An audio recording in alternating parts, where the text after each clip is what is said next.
The moment I walked into Gregory Shaw's office, I knew something was off. He didn't meet my eyes. His leather chair creaked as he leaned back, fingers tented like he was about to deliver a TED Talk instead of wreck 5 years of my life. The morning sunlight cut across his desk, but his tone was anything but warm. "Lena," he began, "you're exceptional. No one's denying that. But when it comes to leadership, we need someone, more of a team player." I blinked slowly, trying to steady my breath. "Team player?" I repeated, my voice even. "Meaning what exactly?" He smiled, tight-lipped and rehearsed. "You're very focused, driven. But Haley brings energy to the office. She uplifts the team. You, on the other hand, are very results-oriented." Results-oriented. The words sliced through me like paper cuts. I had spent half a decade arriving before dawn, leaving long after dark. I'd landed the company's biggest client to date. I'd restructured our workflows and improved operational efficiency by 43%. And now that focus, the very thing that built this department, was being weaponized against me. Gregory continued speaking, but I'd stopped listening. My fingers curled tightly around the armrest of the chair, blood surging in my ears. I thought of every weekend I had canceled on friends, every birthday I'd skipped, every moment I'd sacrificed in the name of excellence. And for what? So a woman who spent her days gossiping by the coffee machine could get credit for positive energy. I should have screamed, cried, pleaded. Instead, I reached into my leather tote bag and pulled out a crisp white envelope. "I understand," I said quietly, placing it on the desk between us. "Thank you for letting me know." Gregory blinked. "What's this?" "My resignation letter," I said, standing. "Effective in 2 weeks." His face flickered. For the first time that morning, he looked surprised. "Lena, now hold on. Don't be hasty. Just because you didn't get this promotion doesn't mean it's not hasty." I interrupted, calm but final. "I've thought about it, and you're right. I am focused on results, which is exactly why I'm choosing to go somewhere that values them." I didn't wait for a response. I turned and walked out of that office with my head held high, even as my heart pounded. The hallway felt longer than usual. People looked up as I passed, their eyes curious, unsure. Whispers followed. No one said a word to my face, but I knew Haley would be smiling by lunch. What Gregory didn't know, what none of them knew, was that I hadn't spent the last 5 years building just this department. I'd been building something else, too. Something far more valuable than they could imagine. By the end of that day, the whole office knew. The energy shifted, subtle but unmistakable. Some avoided my gaze altogether. Others gave me a quick nod, like soldiers saluting a fallen general. And then there was Haley Monroe, now fluttering around like she'd just won Employee of the Century. I mean Lena," she chirped as she perched herself on the edge of my desk the next morning. "I heard about everything. I just want you to know there are no hard feelings on my end." Her voice dripped with feigned sympathy. She even placed a manicured hand on my desk, as if trying to comfort me. "I know you really worked hard for that promotion. You were always diligent." I looked up from my computer, where I had been silently downloading and organizing copies of every document I'd ever created. I wasn't stealing. No, I had too much integrity for that. But I wasn't about to let 5 years of my intellectual labor vanish into the oblivion of corporate memory. "No hard feelings at all, Haley," I replied evenly. "I'm sure you'll do great." She beamed, mistaking my composure for surrender. Poor thing had no idea that while she'd spent the last 2 years angling for attention and repeating buzzwords in meetings, I'd been quietly designing something that actually worked. Something that would soon make her entire department obsolete. 3 years ago, I got tired of drowning in chaos. Tasks slipped through cracks, timelines were ignored, and decisions got lost in endless chains of reply-all emails. So I started building a project management tool. At first, it was for me, just a digital structure to help keep things from spiraling. But it grew. I added metrics, then automation, then feedback loops. Over time, the tool began learning from itself, optimizing not just projects, but the humans behind them. It tracked efficiency, spotted patterns, preempted bottlenecks. I called it Pulse Board because it didn't just measure progress, it measured heartbeat. Without telling anyone, I started applying Pulse Board across our client accounts. I tested, tweaked, and adjusted in silence. The results spoke for themselves. Our turnaround time halved, client satisfaction soared, and Bright Peak's quarterly performance improved so dramatically that even Gregory had commented on it in one of his staff-wide memos, without knowing it was my doing. 6 months ago, I filed for a provisional patent. Last week, the approval came through. And that report? The one folded behind my resignation letter?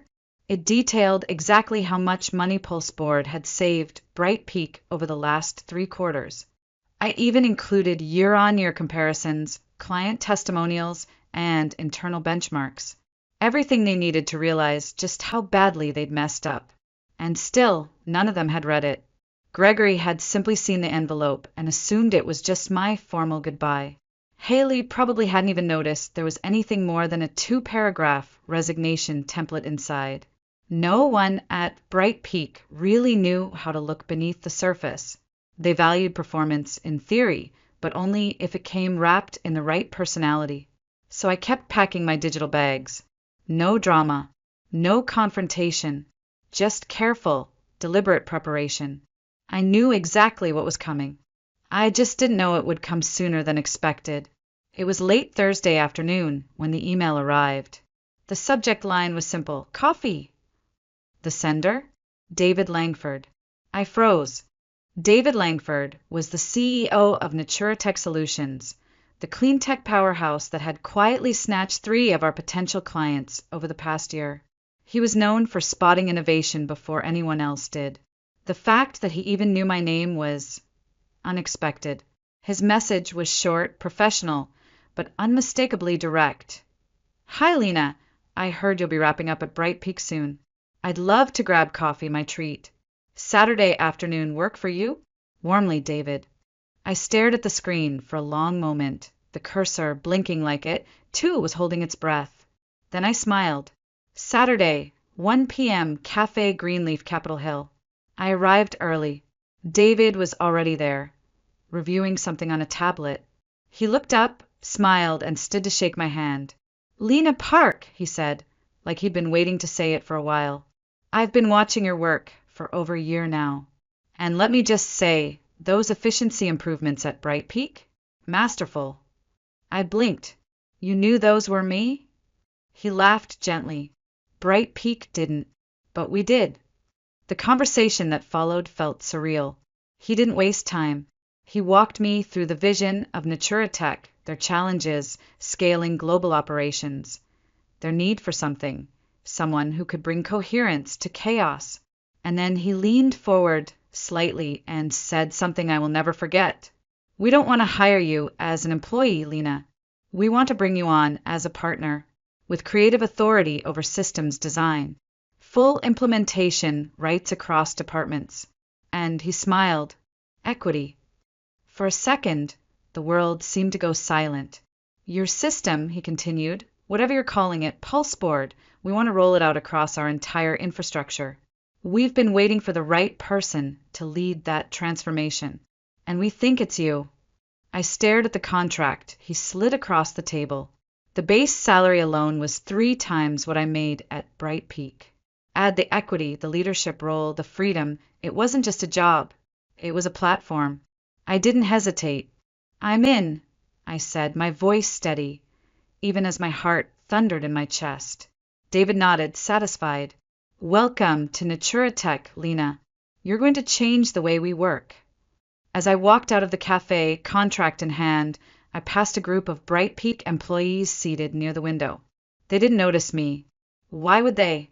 But soon they would. The morning of my last day, I arrived early, just like always. The office was quiet the way I liked it.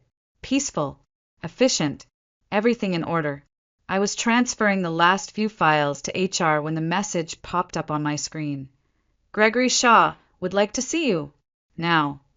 I didn't rush. I logged out, closed my laptop, adjusted the sleeves of my blazer. Then I walked to his office like it was any other meeting. Gregory was pacing when I arrived, his usual smug composure replaced by something brittle, uncertain. He looked up, eyes wide. Lena, we need to talk. I stepped inside. About what? He held up a stack of papers, the report. My report. The one tucked neatly behind my resignation letter, now covered in his scribbles, highlighter marks, and panic. Why didn't you tell us about this system before? He asked, almost breathless. This pulse board thing, it's brilliant. Do you know how much we could have saved? How much we already saved using this without even realizing it? I sat down slowly, smoothing my skirt. I did try to tell you. 3 times, actually. I requested meetings, submitted proposals. You said we needed to prioritize team dynamics. That our department didn't need another tool. It needed more social cohesion. His face paled. I don't remember that. No, I said softly. You wouldn't, because people like Haley made you feel seen, heard, important. I made you feel challenged. He flipped through the pages again, his fingers trembling. But this, you've patented it. I have, I said calmly. Approved last week. The system, the architecture, the algorithms, it's all protected. Legally mine. Gregory collapsed into his chair, the full weight of his mistake pressing down like gravity. Lena, come on. Don't do this. We'll match whatever offer you got. Triple your current salary. Promote you to senior director. Just don't go to Natura Tech? I finished for him. Too late. His mouth opened and closed like a fish gasping on dry land. They offered me partnership, I added, and respect. Something this place hasn't given me in a very long time. There was a long silence. Outside, the office had begun to buzz with the usual 9 a.m. hum, but in here it was dead still. Finally, Gregory leaned forward, voice low, desperate. You were right, Lena. About the system. About everything. I was wrong. But we can still fix this. I stood. Straightened my jacket. No, Gregory. You can't fix this. Because what's broken isn't just a promotion. It's the culture. The way you measure value. You promoted Haley because she smiled in meetings. I built the very foundation of your department. And you didn't even bother to read my resignation letter until today. He looked like he might cry, or scream, or both. I turned to leave, but paused at the door. You know what the funny thing is, I said, not bothering to look back. If you'd paid half as much attention to results as you did to who laughed at your jokes, none of this would be happening. And with that, I walked out for the very last time. 3 months passed. 3 months of silence, and then the storm hit. I was in the middle of a leadership meeting at Natura Tech, walking my team through PulseBoard's next system-wide update, when my phone buzzed. It was a message from David Whitaker, a former colleague from Bright Peak. Check the industry news. Something big just dropped about Bright Peak. I excused myself quietly, stepped into my office, and pulled up the news feed. The headline made me stop breathing. Bright Peak Collective in crisis. Shares plummet after client exodus.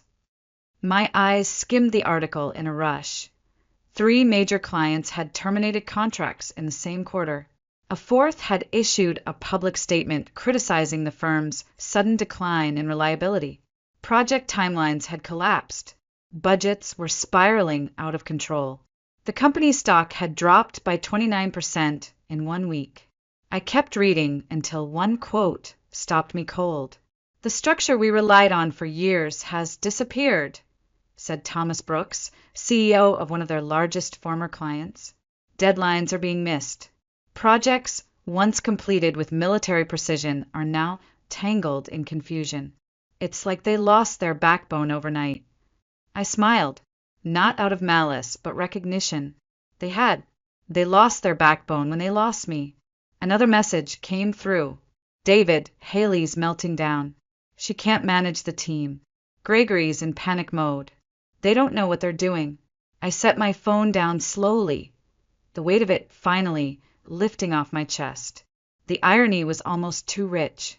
Haley, who once perched on my desk offering hollow condolences, now buried under real responsibility she never earned. Gregory, who tossed aside substance for showmanship, now grasping at smoke. Meanwhile, here at Natura Tech, things were different. PulseBoard wasn't just working, it was transforming. Our project completion rates had doubled. Client satisfaction was the highest in the company's history. We had just signed a 5-year licensing deal with a Fortune 100 firm to deploy my system across their global branches. And more importantly, I was finally being seen. Every meeting I led, every metric I improved, every success we celebrated, my name was on it. No one took credit for my work. No one told me I was too focused on results. Here, results were everything. I glanced at the framed certificate behind my desk. Patent number 1084-77, B PulseBoard system. Next to it, a plaque from the executive board, in recognition of record-breaking Q2 performance under the leadership of Lena Park. And yet, it wasn't about the trophies. It was about finally being valued, not for how I smiled or who I impressed, but for what I built. Bright Peak had made their choice. They chose charisma over competence, noise over value, and now they were paying the price, exactly as I knew they would. 6 months after I walked out of Bright Peak for the last time, I arrived at my office to find David Langford already there, leaning casually against the windowsill with a newspaper folded under his arm. "Morning," he said, holding it up. "Have you seen this?" The front page headline read, "Bright Peak CEO resigns amid restructuring chaos." I took the paper from him, already knowing what I'd find.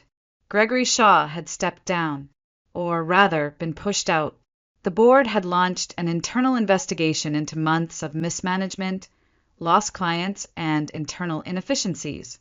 They'd attempted to recreate my system, even hired consultants to reverse engineer PulseBoard's logic, but it never worked. Of course it didn't. They thought PulseBoard was just code and spreadsheets. They didn't understand that what made it powerful wasn't just the software. It was the thinking behind it, the human patterns, the way trust flowed or didn't, the silent variables no one thought to measure. David chuckled softly. "Apparently, the new interim board is trying to license PulseBoard now." I raised an eyebrow. "You're joking." "Nope. Their legal team contacted ours last week. The same firm that dismissed your proposal now wants to pay 7 figures just to rent it." I leaned back in my chair, letting that sink in. Then I laughed. Not the bitter kind, not even triumphant, just free, because it wasn't about revenge anymore. It wasn't about Gregory, or Haley, or Bright Peak. It was about finally being in a place where my ideas weren't just tolerated, they were celebrated. Later that afternoon, I received an email. It was from Gregory. Subject: "No subject. Hi Lena, I hope you're doing well. I'm sure you've seen the news. I wanted to write and say, I was wrong about everything.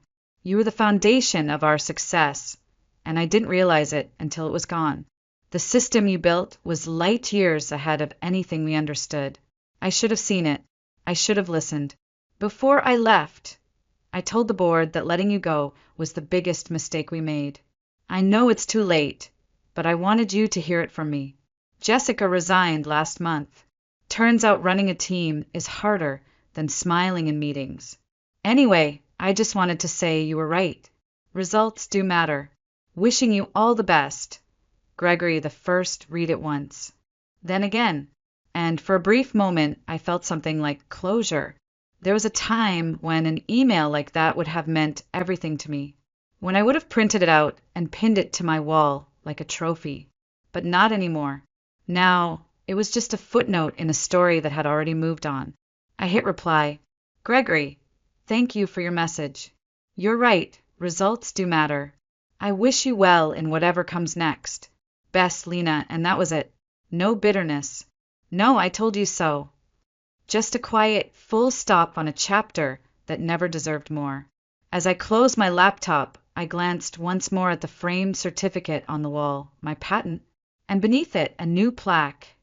Lena Park Executive Vice President, Operations and Strategic Innovation. This was mine. Not given, not gifted, earned. The next morning, I called for a team meeting. The room filled quickly, faces I'd come to respect, voices I now led, people who valued excellence not because it was flashy, but because it mattered. I stood at the head of the table, hand steady, voice calm. Before we start, I said, I want to tell you a story. They listened.